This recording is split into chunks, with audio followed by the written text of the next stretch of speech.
because Makoto, then there was Makoto trying to intercede and be like, "Hi, Mngani, you can't say things like that. Balisa are Oscar Leka girlfriend to tell me anything. You're rude to your husband all the time. You demean, embarrass, humiliate, and dehumanize Nkululeko in front of us. Can't tell me nothing." Na na Hello, na na. everybody, and welcome back to Rakadi's Views with me, Rakadi Watona, where I give you my views on reality. Rakadi is back, guys. Okay. Hey, as you know from the last video, it was holding me by my washing. And unfortunately that continued. Okay. Augusty had hands, y'all. I don't know how other people were feeling and how y'all were doing. I hope you were okay. But name Vrvaya, personally, laptops crashed completely. Like that took a while. I had to long story short. But I am here and I am back. And unfortunately now I have such a backlog of reviews to do. But Kike said it's because guys, when we don't keep our commitments, let me be an example. When you don't keep your commitments and then you have to make up what you postponed and said you were gonna do, it's rough. Okay, rough. But I'm going to see this through to the bitter end. I'm ready. Here I am. I've got my cup of. So tonight I'm drinking. It's like a Harmony hot chocolate, but like with mushrooms. Okay, non-psychoactive ones. So there's some lion's mane, there's some reishi mushrooms in there, and then I added some powders for the nervous system.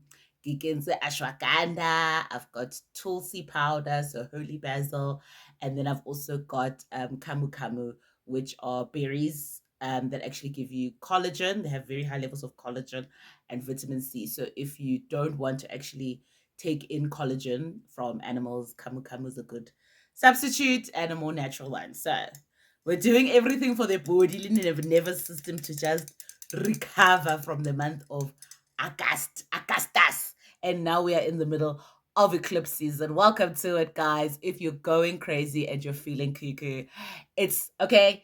It's the cosmos, okay? It's the moon, it's the sun, it's the planets. I think between now and I think September 20th or 21st, be with yourself, ground yourself where you can, meditate, rest, reflect, let go, affirm, manifest, but like manifest after the 9th. Don't manifest now. Okay. This is letting go season. But welcome to it. A lot is happening in the cosmos and in the world, and a lot is happening on Married at First Sight. So let's just get into it. If you are new, welcome to Rakadi's Views.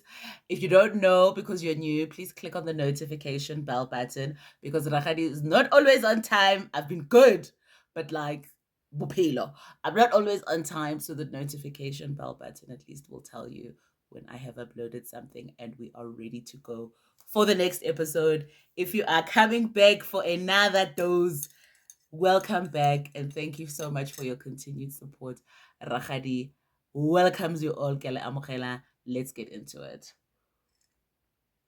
Ooh, and I'm going to need this drink. I never system for Married at First Sight, which just keeps on giving us sometimes the things we're not asking for. Anyway, episode 8. We start off with Porsha and Bongani going to see Porsha's family. And Porsha's brother gives it to Bongani straight out the gate because he is shocked and surprised by it was actually Porsha's sister who let the cat out of the bag. No, Porsha needs, and the brother's like, what? What are you talking about? He's blindsided. He is not happy with the situation. And I feel like Porsha could, at the very least, have told her brother because when she went to go and see Bongani's family, his sisters were well aware of the situation. So they had adjusted, to even the idea of people getting married at first sight. So I think Porsha, she wasn't 100% fair to Bongani, I think, in the way that he could have been received by the brother. But anyway, brother's like, no, this is not how we do things. So he wanted money and he wanted a bottle of booze. So he told Bongani to leave, then explained to Porsha this person, Porsha goes outside to explain to Bongani that, listen, this is what my brother wants. And Bongani was just like, but this guy doesn't have the authority to be asking me for vulamlomos and money, which is true because I think Bongani is more of a traditionalist when it comes to those things, because it seems like he's taking it quite seriously. But what I loved was the way that he was able to pull himself back, because he was starting to get on that road of irritation and these things can't be happening like this. This is not the way. And then he was like, you know what, actually, I'm sitting here and I'm arguing with the wrong person. Let's not let this lead to us, arguing ringapana. So let me just give the brother what he wants so that we can get what we want and just have this meeting and this getting to know each other and move forward. So Bongani comes back, brings the things that the brother requested. They sit down, they have a conversation. They're asking him, does he have children? He says he wants more children, talks about that, there's different ways to get more kids. If Porsha doesn't, I think he said he wanted 5 kids. And they were like, listen, Porsha's like 2 max is where she's going. And he was like, no, there's adoption, there's surrogacy, there's polygamy. He opened up that can of worms. Okay. I don't know if he's being Bongani with his like weird sense of humor, which weirdly I like. Now I enjoy his sense of humor. I don't know if it's just me, or if he is doing what Tbo did and, sort of throwing an idea out there to sort of see if it's receptive in the water. But Portia's sister was not having it. And Portia's brother then made a comment, at the end of the day, what if here we are, we're giving Porsha away and she could be itchy itchy, and now that she's living with Bongani, compromising her virginity and her chichiness. And Bongani in this diary session says, listen, if Portia's family is going to assert that this person kichichi, then my family should also then be able to come over and check the validity of that statement, which was so hilarious. I thought that was such a funny joke. I really like Bogani's sense of humor. I don't know, he does it for me. Like I like that sense of humor. It's funny. Then the drama comes. Hey, drama. I suppose that's what keeps everybody coming back for more.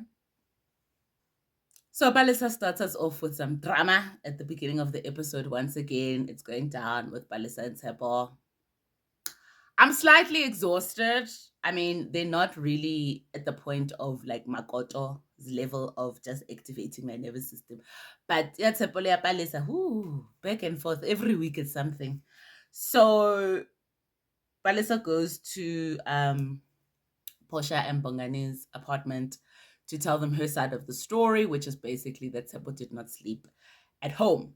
So as she's telling them what happened, I then had a few questions. I'm not going to go into so much of the detail of like he said, she said, otherwise this is going to be like a 90-minute video. But essentially, Balisa is like, it started off when she wanted to make some particular meal. And so she had asked Tbo to get the ingredients on the way home from work, which he agreed to. Then a couple of hours go past. As she checks back in, he's like, no, he's still at work. She then says to Tbo, send me the money and I will go and then buy those things. First question, okay. Then as she's telling her story to Bongani, she's like, he sent me the money, I went, I got the things. Then I told him to get me an Uber. Kare, this is the next question mark. Not to be counting anybody's money out here, but I just have questions about like what is the financial situation and agreements between Tbo and Balisa?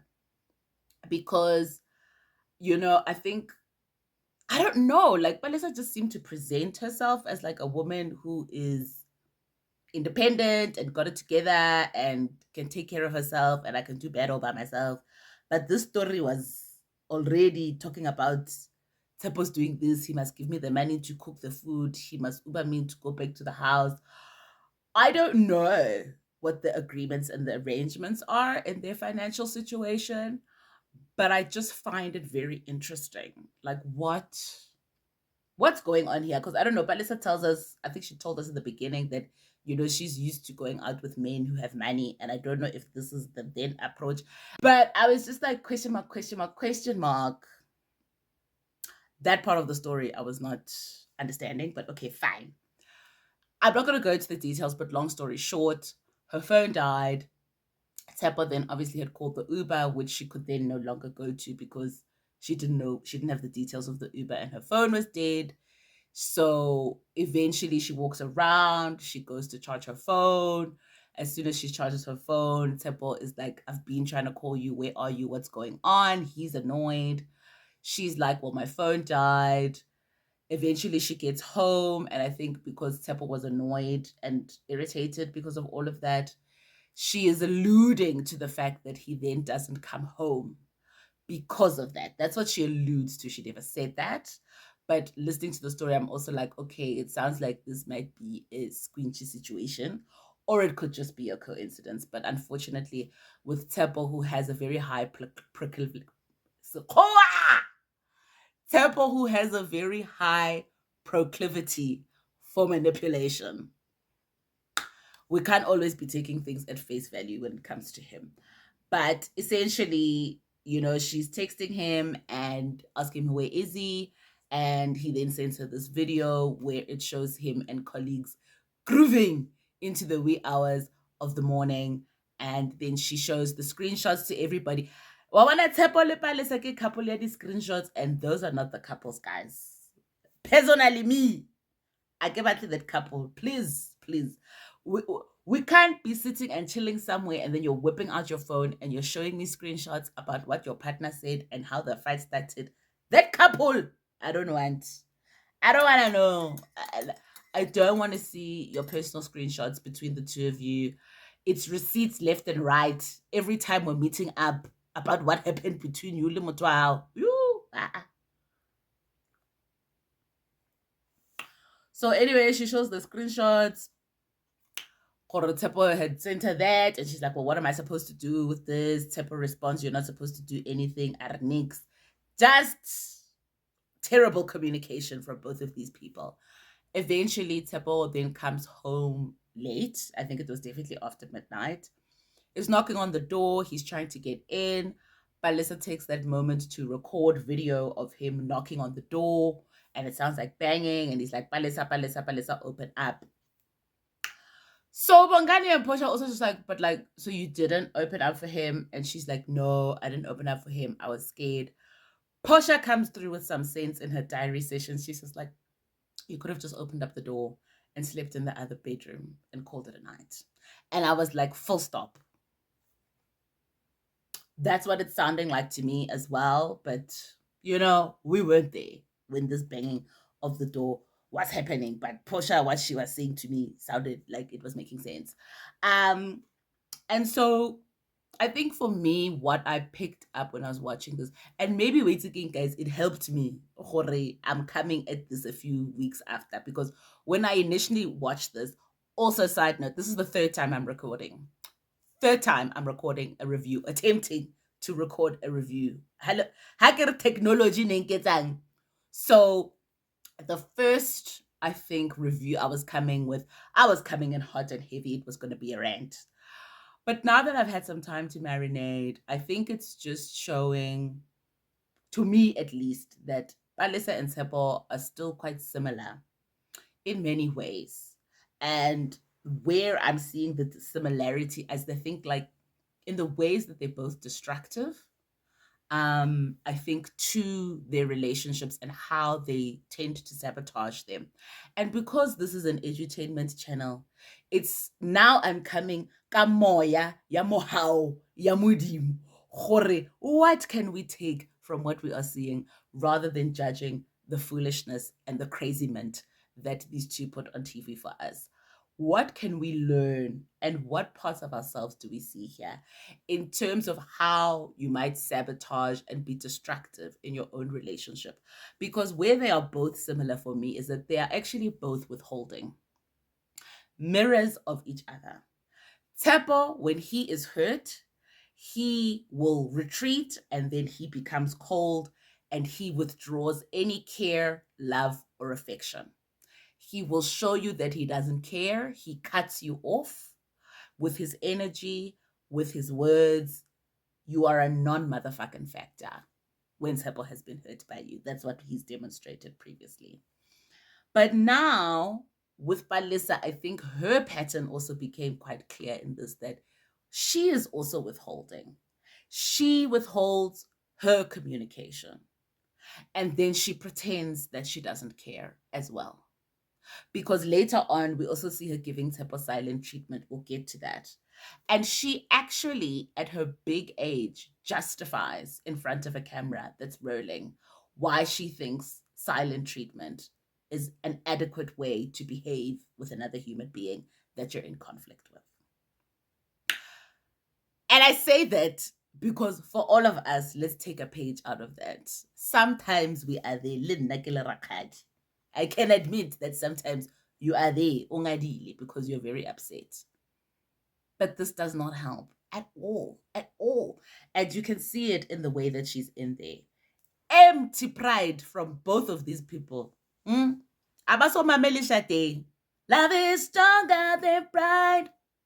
But maybe we're not really dealing with love here. I don't know if we ever really were with these two who were professing their love for each other in the beginning when it was a competition to show each other how much we loved each other and what a great coupling it was. Remember, from that time, I was already like, these professions, some kokotelo, lerato, coming from Tebo and Balisa.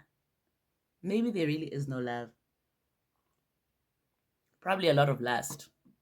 And I don't know, I just don't really think you can reasonably fall in love with somebody after like 2 weeks, 3. Lust, for damn sure. Love, question mark. Maybe I'm not romantic, I could say. Anyway, so it's empty pride on both sides. Then Balisa tells us in a diary session that now she understands why Tebo would say that all the people he's ever loved in his life have left him. And she's like, now I understand why they left him. And I'm on the list too. Empty threats because she never left. She's still there. So, okay. But fine, we are hurt. So we are trying to hurt other people. Bongani is like, then, okay, let me call Tebo. Do you want me to call him and find out what's going on? There's Balisa. Don't call him for me on my behalf. If you're going to call him for you. But she stood right there and listened to that whole conversation. Like somebody who what? Who cares? Not somebody who doesn't care. La bona, guys, case study for all of us. I know when we are in the moment and you're in your feelings, it's very easy to sit there and say you don't care. I don't give a shit about that nigga. Yes, we've all been there. But look at Balisa and look at yourself so that you can see how ridiculous you are looking in that moment. Okay. Let her be an example for all of us. Anyway, Bongani speaks to Tebo. Tebo says he slept in his car. He was sounding very hungover. No, he said he slept koval, sounding very hungover. And then Bongani was like, okay, cool. Tebo then comes back to the apartment while Balisa is standing on the balcony having a conversation with Makoto. Tebo comes in, Makoto leaves. Tebo and Balisa then proceed to have a standoff. We were just looking at each other in the eyes silently. It was very awkward, even through the screen that I was watching. So it must have been very awkward for the two of them. I don't know if they were both waiting for the other person to start the conversation and say something. And once again, this is where it's two people, two bulls in the crowd with a lot of empty pride and not caring. And I think this is such a great demonstration. I'm going to keep harping on about this for all of us because I think, Van Latham, and I don't know if you guys are familiar with him. He used to be a reporter at TMZ very many years ago. Had a really great clip that he was talking about on his podcast, Higher Learning, in terms of why we as a generation, like the younger generation, when I say younger, it's like 50, below 50, let's say, why we are struggling so much to have and maintain romantic relationships, right? The way that he says it is basically the fact that we're not fucking each other, we're fucking ourselves over, right? And we're doing it to ourselves because of these impossibly high expectations that we have of each other in romantic relationships. And we have completely removed the premise that I am meeting another human being who's just trying to figure it out the same way I'm trying to figure it out. And we have this expectation of a finished product. And so we have all of these expectations, right, which are determined by social conventions. On top of that, all of the virtue signaling on social media that we think we're so healed and so woke and so awake, and that I have all this knowledge, I'll be doing my work. So you must also be coming out here and be like a finished work in product. Just all of that stuff. Um, and yet we have no interpersonal skills whatsoever. We don't know how to communicate with each other. We don't even know how to listen. We don't have grace. We don't have compassion. We don't have understanding. We have very different standards for other people than the ones that we have for ourselves. For ourselves, there's context. For ourselves, we are always wrong and we are the victim. And when we feel that we've been victimized by somebody else, ooh, we can be very self righteous. I say that to you to say that to me too. Van had great things to say. I'm summarizing and adding some raja, but this is a great example, I think, of what he's telling us, bar the manipulation and I think emotional abuse that's going on in this relationship. Okay, Rakadi is well aware. I see these things, but we're talking about how we are using what we are seeing on TV in the greater context of our lives and our relationships. So I think really great demonstration, because as I said, this is the moment then when Balisa talks about, well, after that standoff on the balcony, she gave Tbo silent treatment. And she's very happy to do that because for her, silent treatment, quote unquote, silent treatment is what you give to people who don't deserve to hear the sound of your voice. Can you understand the low level of emotional maturity that we're dealing with here? Where somebody can actually stand there and justify silent treatment. Silent treatment is violence. It is. It is. It's a violent response to conflict that's going on. Why you would engage in silent treatment has context. Luena, there is a story and a trauma as to why you are exhibiting things of silent treatment, right? And that's your response to conflict and things that are happening. Maybe in your younger years, you didn't have a voice, you didn't have a space to actually voice and express yourself. I know growing up as a young Black person and a child, you were still seen and not heard. Nobody wanted to hear how you felt, nobody even asked. And so maybe, in that way, you sort of learn to keep things to yourself, to work through it yourself.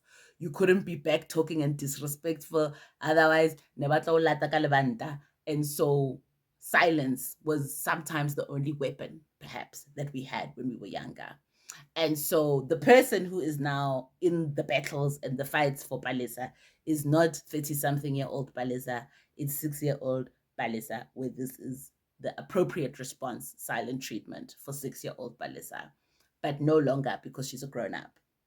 That's not how we resolve conflict, unfortunately.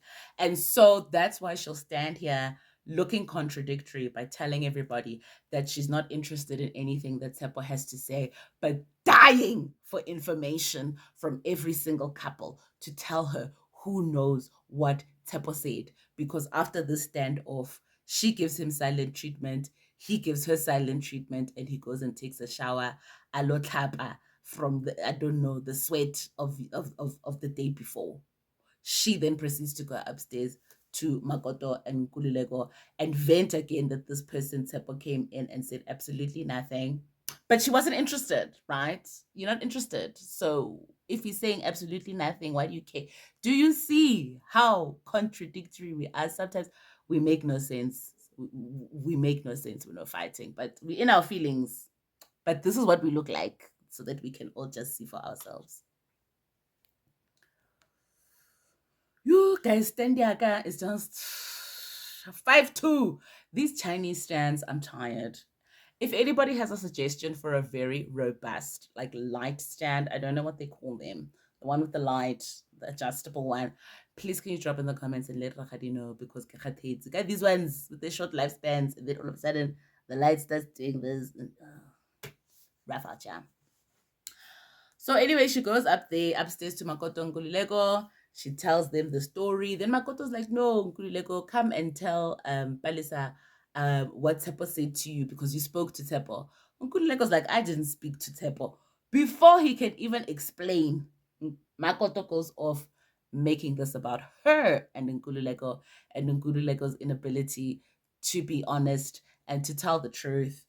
And like, you know, for Ragadi is a Popeye. This is not even your moment to shine. It's not even your scene, Makoto. But you have to make it about you. Proceeds to tell Nkululeko, liar, liar, pants on fire. Then Nkuleko's like, no, I didn't speak to Tsepo. I texted Tsepo. Is that, then he tells Balisa that I texted him. I saw his car. He texted me back, Tsepo, and said he slept in the car. And then Nkululeko was like, yeah, your knocking woke me up in the middle of the night. That was the conversation. So Nkululeko was like, I don't have any context for what's happening here. Let me go and get Tsepo. Can I get Tsepo? Balisa's like, yeah, sure, you can go and get him. But you must know that I'm not interested in anything that he has to say. I'm not going to even speak first. Baby girl, you are desperate. You are thirsty for information. You want to know what's going on, but ego is in the driver's seat of the car for you and for Tsepo.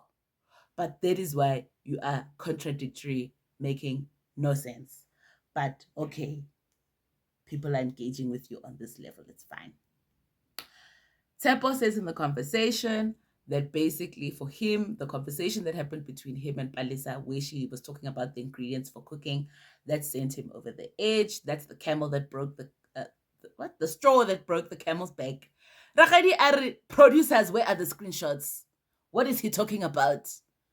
Why is no one rolling the tape of what happened in this conversation? Because we now have no context as to what it was that sent Seppo over the edge about this conversation. I would love to know. You guys are showing us everything else. There's no context as to what sent Seppo over the edge.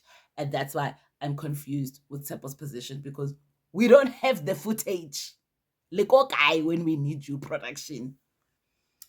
Anyway, Balisa then says Seppo is a boy and he's not a man, and she is not interested in a project.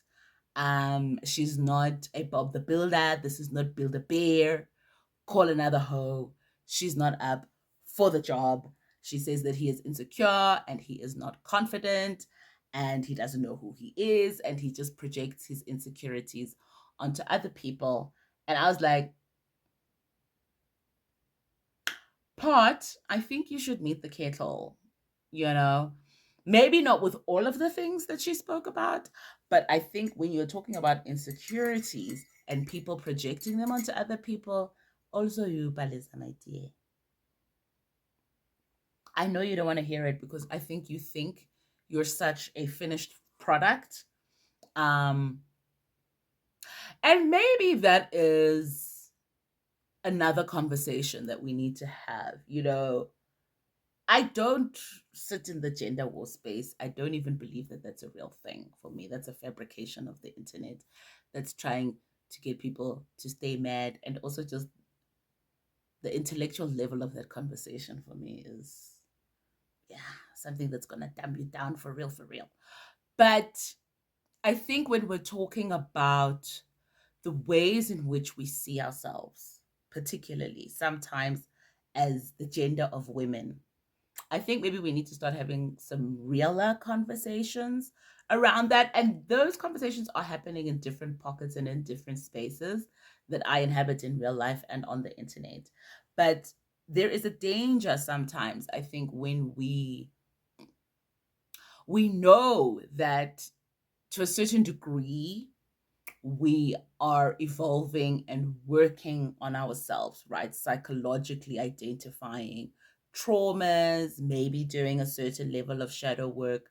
But that sometimes then when you are in the world interacting with other people, that can be used as a weapon in certain conversations and in certain environments. And I think the way that Balisa was breaking down Tebo and I think emasculating him and dehumanizing him with the things that she was saying, particularly because they were being said in front of other people, um, didn't sit well with me. And that's what I'm saying. Some of those observations and assessments from her side might, in fact, be true. But also, I don't think you're as perfect and as evolved as you think you are.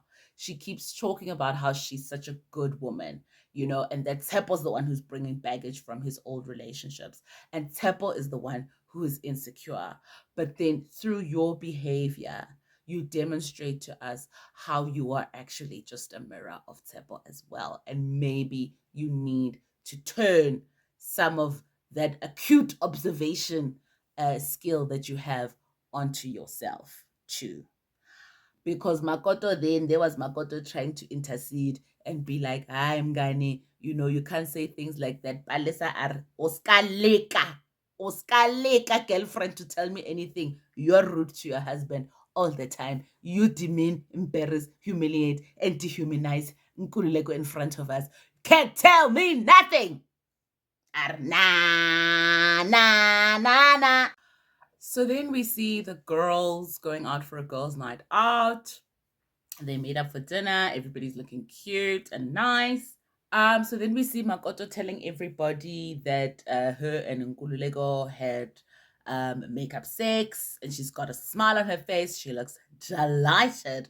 It was war when we left her last episode when Nkululeko was saying he's not going to go see her family anymore. Apparently, brother laid the pipe right, okay? Because Bran was South Africa, did the things. So she's happy. Then Balisa is telling the story to the other ladies about, Tsepo not staying the night. She shows the phone. Now, here we get screenshots. This couple. I call Tsepo a messy madam, but messiness,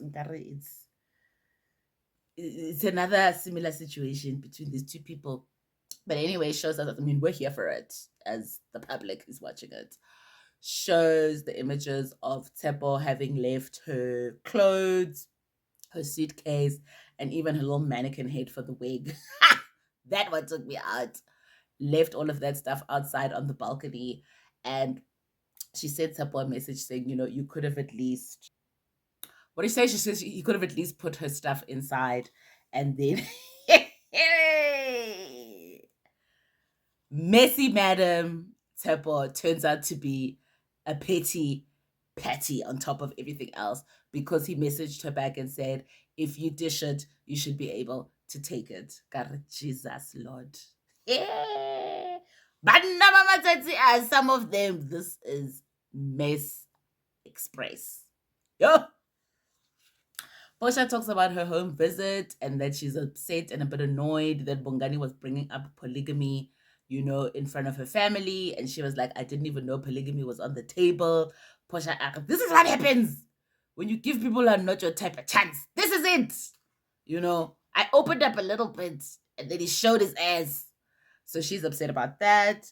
Then we have Nelisa who says Tsepo usile, with what he's doing, and she's not happy with Tsepo's behavior.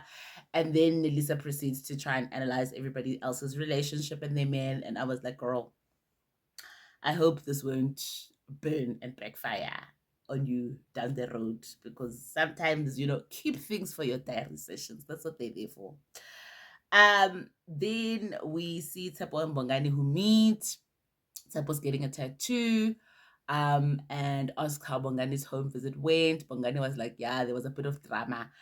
Messy Madam smiles with all of his teeth and is ready to hear the tea. As I said, Tsepo rata ditaba, guys. Ditaba!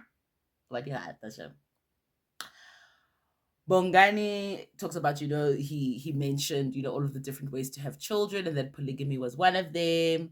Tsepo's just like, yeah, just tell the truth, my brother. Like, this is the life you really want to be living.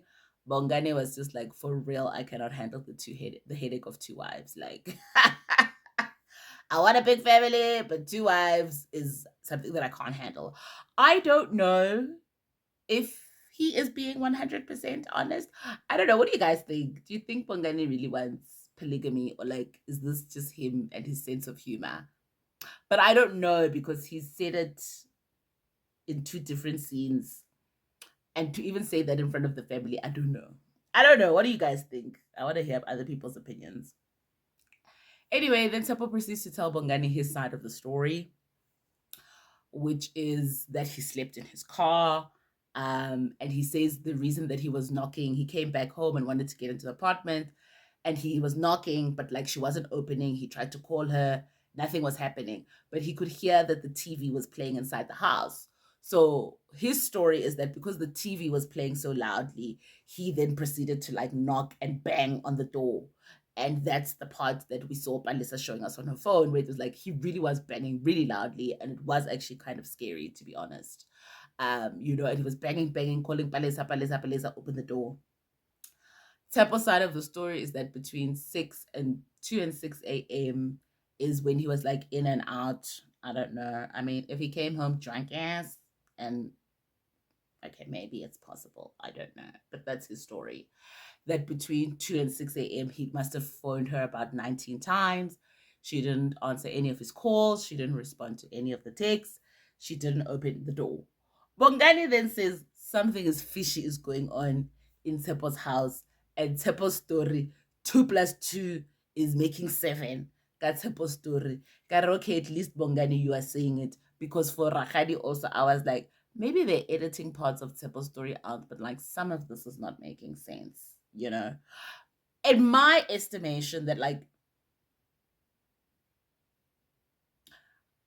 was Balisa overreacting? I think initially when I watched it, I was like, I don't know why she just wouldn't have opened the door and let him sleep in the other room, because I think they do have 2 rooms available to them. Or at least have shouted through the door if she was also scared, or like, no, for take, go home, you're drunk, you know. Said something. I think that's the part I'm not understanding, because by your silence that night, your continued silence throughout the day and the morning and speaking to everybody else about it, for me was also just like you are just pouring petrol on this fire. Um, and this person was there phoning, texting, communicating, even just a foot like text back, or go home, come back when you are sober. Something. I wasn't understanding that part of it personally. And so that's why for me, it's like, tell petrol on the fire. But I will not know until we see the text messages of this getting of the ingredients that was the straw that broke the camel's back for Tebo. I want to know what that conversation was and how it went down, because I, I'm confused. Yogi confused. Bongani is also confused, and he says the story is not making sense. And maybe like Tebo is also just not happy with like the person that they've paired him with as his wife. It's very confusion. Bongani is like, at the end of the day, both of these people owe each other apologies.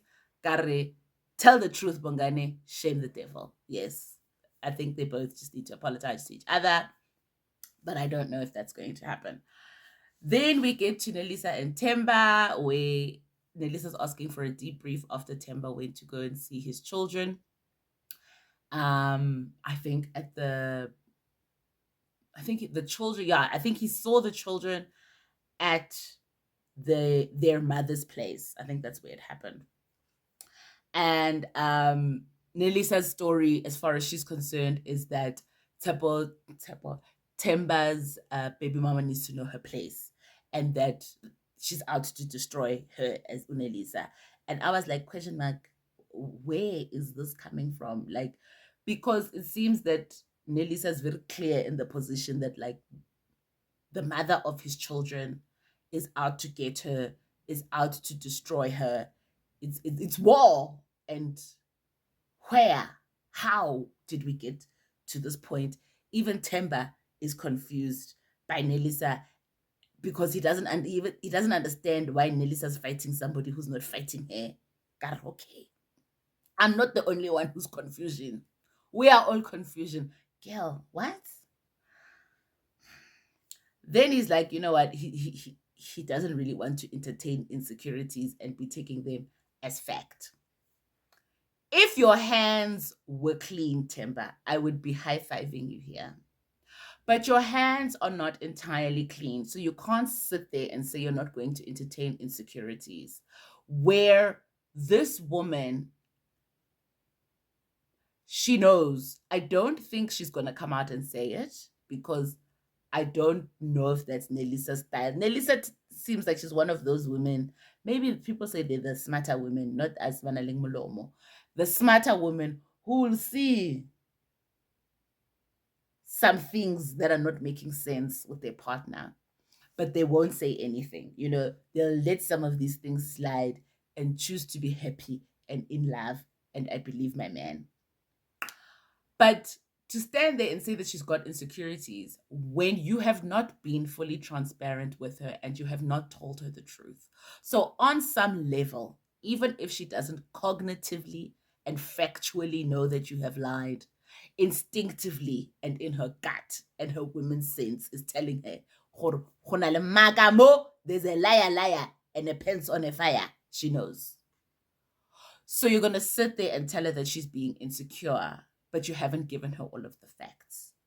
She's going to watch this season back and see how you were telling the guys the truth about the fact that you were just a few weeks ago taking a family trip as a family with the mother of your children and children, but she doesn't know that. You told the guys that you actually had paid Lohola for this person and that she's not just a baby mama. Please let's not do that. Please let's not do that. Don't sit there and try to come off as I'm the guy who's rational and logical and practical, and then even proceeds to tell Nelisa that, like, maybe I must just sort stuff out by myself and I mustn't tell you anything because clearly when I tell you information, you get offended and you start problems where there's no problems.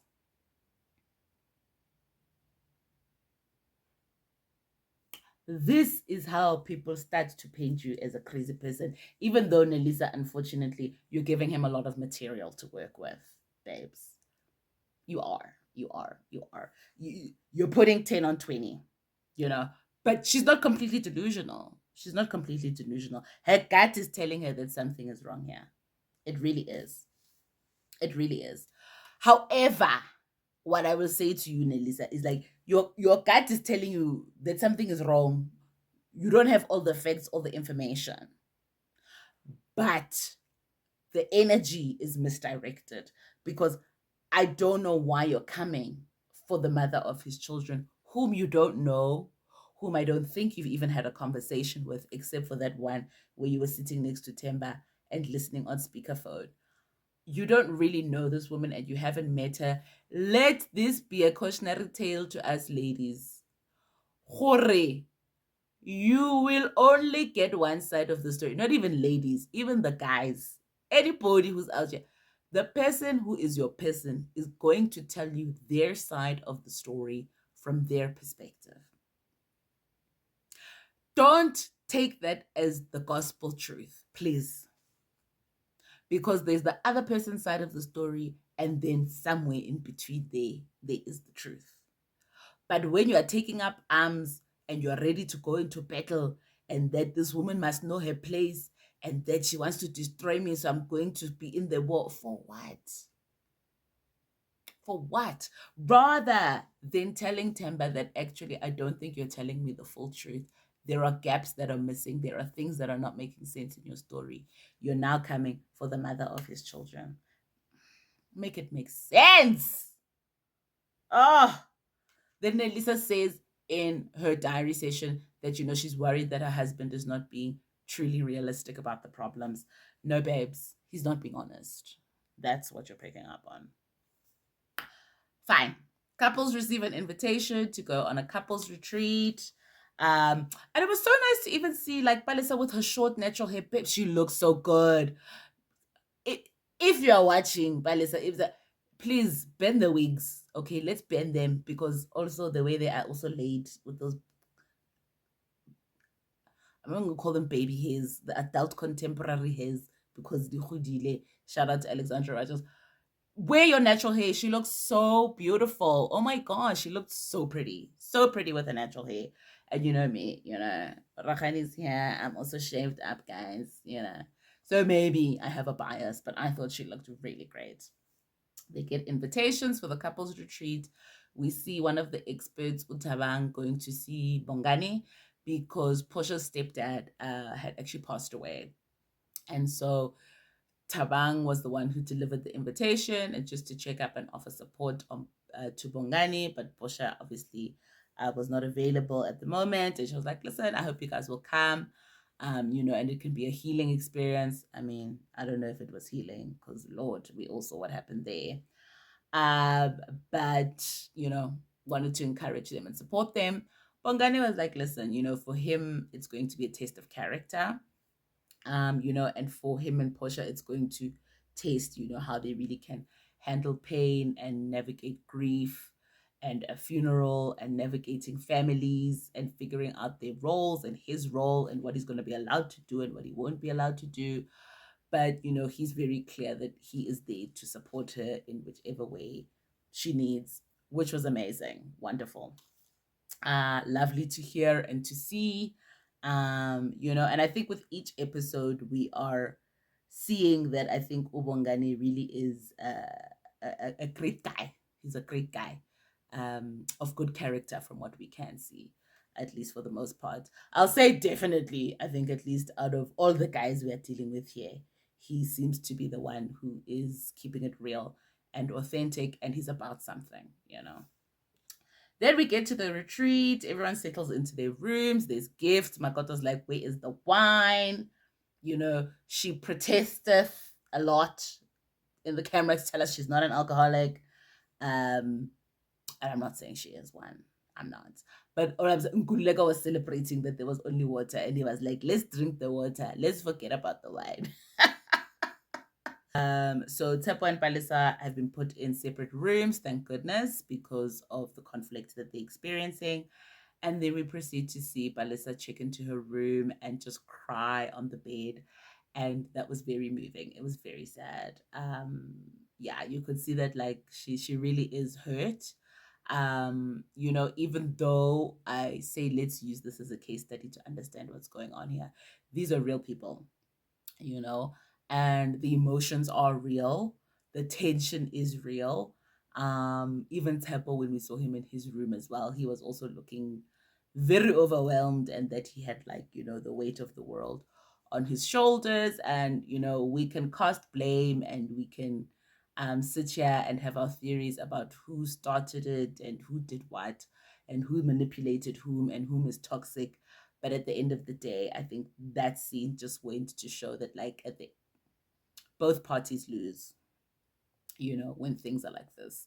And it was just very sad, I think, to see Balisa in that much pain going into it. Portia also made it out to the retreat, which I think that was a very brave thing for her to do as well, as she was experiencing grief, because I think it was just in the space of a couple of days. Even the way Bongani was speaking to Tabang, I don't think they had buried her stepfather yet. So the fact that she still was able to make it out for this and meet her commitments was just absolutely amazing. And yeah, let me just salute her for that.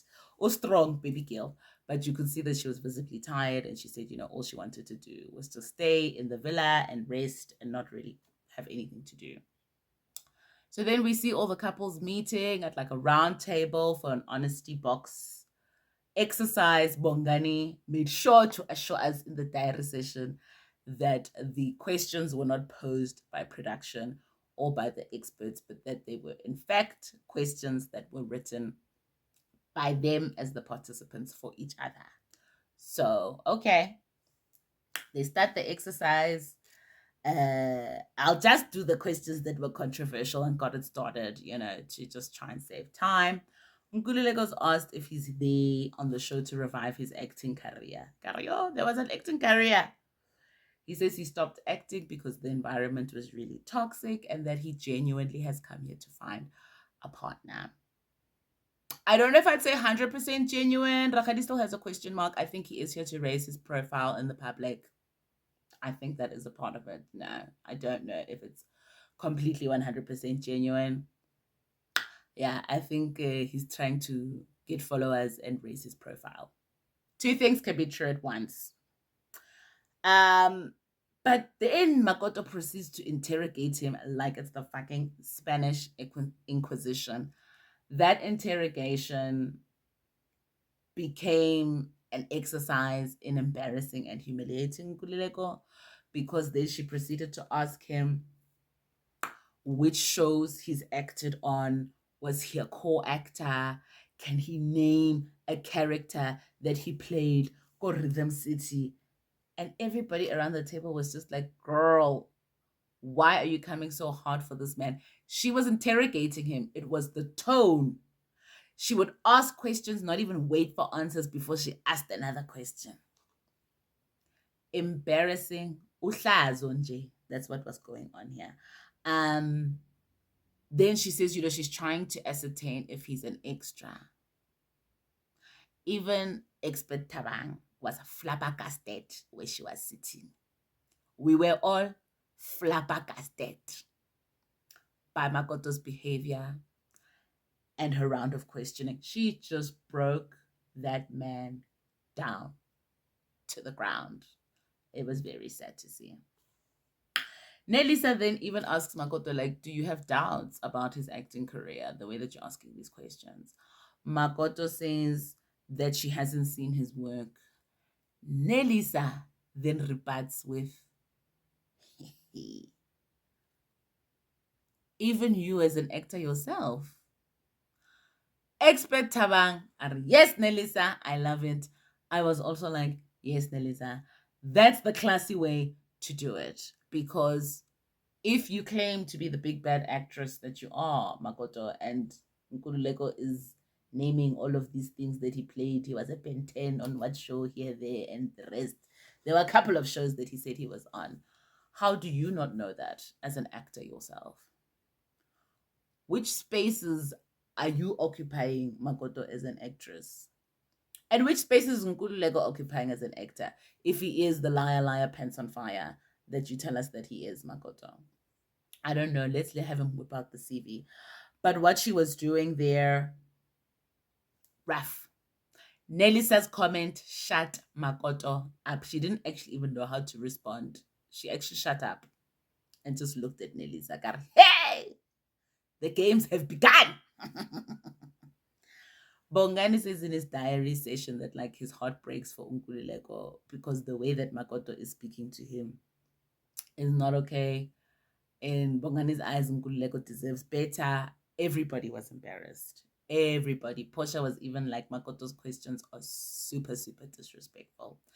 And I guess we all can see the way that Makoto speaks to Nkululeko, because if she can speak like this in public to him, I don't think she is doing any better with her tone and her level of respect in private when she's speaking to him. So, rough over there for Nkululeko. Makoto, the fact that you've got us out here feeling so bad for Nkululeko and defending Chris Brown was South Africa is a demonstration. Maybe you took this villain era a little bit too far, baby girl. But I don't think you had to try that hard either to be the villain. It doesn't seem like it's a stretch, to be honest. Makoto is asked if she likes Nelisa. She says that she does like Nelisa, lies, but that she doesn't like that Nelisa will sit and, act nice to her in her face and then talk badly about her behind her back. Nelisa's like, when did I do this? What are the things that I said? Makoto's like, you said that I was too much, and that you didn't like me. And then Atala Spice, Makoto, on top of that, we couldn't hear because they beeped out the word, but she was like, you called me a something, something. Nelisa was like, I never used that word. I would never call you that. And Nelisa in a diary entry, I think she was like, listen, I think Nelisa just said she has a big personality. But now Makoto interpreted that and took it the way that she took it. Things were starting to progress in a back and forth with Makoto and Nelisa. And Temba thank you, stepped in very nicely. And he was like, listen, the question was answered. I think that's enough. You guys don't have to take it there. I was like, okay, Temba, okay. Coming in with some protective masculine energy. Got all right, I see you. We see you. We're seeing some of your other trifling ways, but we see this too. Okay, okay, okay, Abuti Temba. And I liked the way that he handled that and shut it down before things got completely out of hand. Because also Makoto loves a moment.